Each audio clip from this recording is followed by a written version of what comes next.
Alors, bienvenue et accrochez-vous bien parce qu'aujourd'hui, on va assister à un combat de titans. C'est le Jeep Wrangler contre le Land Rover Defender. Deux légendes, deux monstres du tout-terrain qui vont s'affronter pour savoir qui est le vrai roi. On va tout passer au crible, de la mécanique pure à la performance sur le terrain pour voir qui repartira avec la couronne. C'est parti. Et attention, ça c'est pas un simple comparatif, non, c'est un vrai choc des légendes. D'un côté, on a l'héritage de l'armée, l'aventure à l'état pur avec le Jeep, et de l'autre, le raffinement, l'exploration version grand luxe avec Land Rover.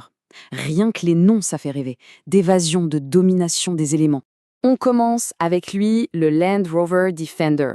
Alors ouais, il a l'air super chic comme ça, mais attention, sous cette carrosserie se cache une véritable bête de technologie.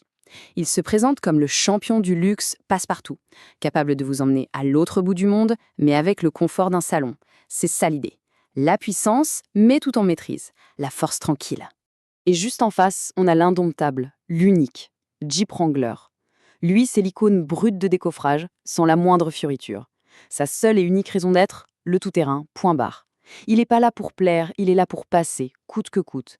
Sa mission, elle est simple. Pulvériser tous les obstacles qui se dressent sur son chemin. Bon, l'histoire c'est bien beau, mais on va passer aux choses sérieuses, ce qu'il y a sous le capot et sous le châssis. C'est là que tout se joue, vraiment. On va décortiquer les choix des ingénieurs, ce qui fait de ces deux 4x4 des machines si différentes, mais aussi si redoutables. Premier point, et c'est un point crucial, la structure. Le Jeep, c'est la tradition, du solide, du costaud, avec un châssis échelle, un peu comme un camion. C'est fait pour encaisser, pour se tordre, sans jamais casser. De l'autre côté, le Defender joue la carte de la modernité avec sa structure monocoque, comme sur une voiture. Résultat, c'est plus rigide, plus léger, et ça, sur la route, ça se sent tout de suite. Et pour les suspensions, c'est carrément le choc des générations. Le Wrangler y reste fidèle aux essieux rigides. C'est une recette à l'ancienne, mais qui a prouvé son efficacité pour avoir une articulation de dingue sur les rochers. Le Defender, lui, il opte pour une suspension indépendante sur chaque roue. C'est bien plus complexe et ça met l'accent sur le confort et la stabilité, surtout à haute vitesse. Deux philosophies, deux résultats complètement différents. Accrochez-vous, parce que là, on parle de chiffres qui donnent le vertige. Le Defender Octa, il cache un V8 biturbo de 4,4 litres qui développe 626 chevaux. Oui, 626. C'est juste une catapulte, une force de la nature prête à dévorer le bitume et la terre. Et la réponse du Wrangler 392, elle est tout aussi brutale, mais dans un autre style. On a un énorme V8 atmosphérique de 6,4 litres qui hurle sa puissance de 470 chevaux. Alors ouais, c'est moins sur le papier, mais c'est plus de caractère, plus de rage. Une vraie symphonie mécanique à l'ancienne. Un petit détail qui en fait change absolument tout, la garde au sol. Le Defender, grâce à sa suspension pneumatique, il peut se soulever pour atteindre 293 mm. C'est un avantage énorme sur le Wrangler et ses 252 mm. Et croyez-moi, quand ça devient vraiment compliqué, chaque millimètre compte. Mais attention, le Wrangler a une arme secrète. Un rapport de démultiplication de 77,2 pour 1. Bon, en clair, ça veut dire quoi? Ça veut dire qu'il peut avancer à la vitesse d'un escargot, mais avec la force d'un titan. C'est l'arme absolue pour grimper aux arbres. Ou presque.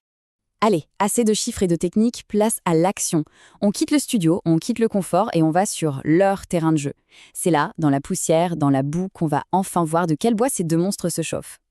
Premier round, les dunes. Un enfer de sable fin qui demande de la puissance, de la finesse et surtout des nerfs d'acier. Lequel de nos deux gladiateurs va réussir à dompter ce désert? La question est posée.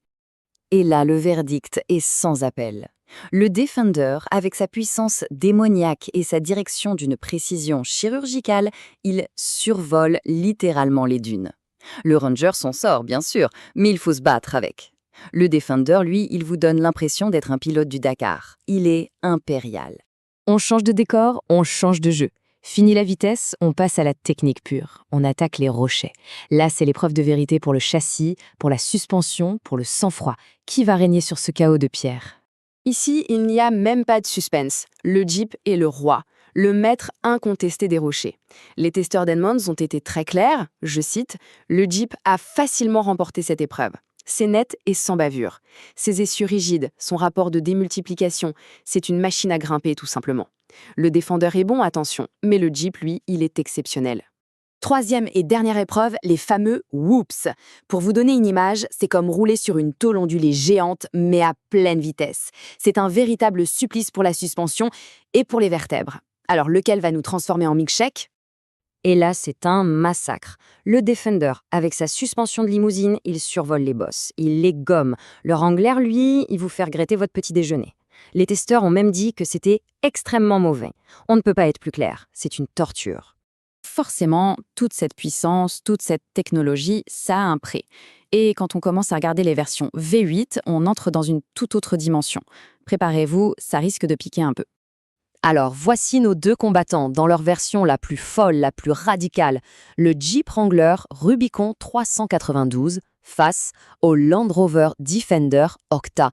Le choc des titans, mais cette fois pour le portefeuille. Le Jeep Wrangler 392, il s'affiche à 101 990 $. Bon, c'est une somme, c'est clair. Mais pour une machine aussi performante et aussi exclusive, certains diront que c'est presque une bonne affaire. Enfin, tout est relatif, évidemment. Et là, c'est le chaos. Le Land Rover Defender Octa s'envole à 160-150 $. C'est presque 60 000 $ de plus que le Jeep. 60 000! C'est le prix d'une autre très belle voiture en plus. Là, on ne joue plus du tout dans la même cour. Alors, au final, comment on choisit entre ces deux monstres?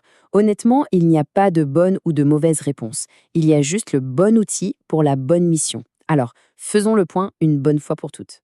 Ce tableau, il résume parfaitement la situation. Si votre passion, c'est de grimper des montagnes de cailloux tous les week-ends, le Jeep, c'est votre meilleur ami, sans hésiter. Mais pour tout le reste, du trajet quotidien aux grandes expéditions, le Defender est un, voire plusieurs crans au-dessus. C'est vraiment une question de philosophie, de choix de vie. Et cette citation d'Autocar India met le doigt sur l'essentiel. C'est exactement ça. Le Wrangler, c'est un scalpel, ultra précis et redoutable dans son domaine de prédilection. Le Defender, lui, c'est un couteau suisse de luxe, capable de tout faire et de le faire exceptionnellement bien. Voilà la question finale. Que choisir? La perfection dans un seul domaine ou l'excellence partout ailleurs? Le spécialiste pur et dur ou le polyvalent de génie? C'est à chacun de décider. Et n'oubliez pas, le plus important, au fond, quel que soit le choix, c'est de s'amuser.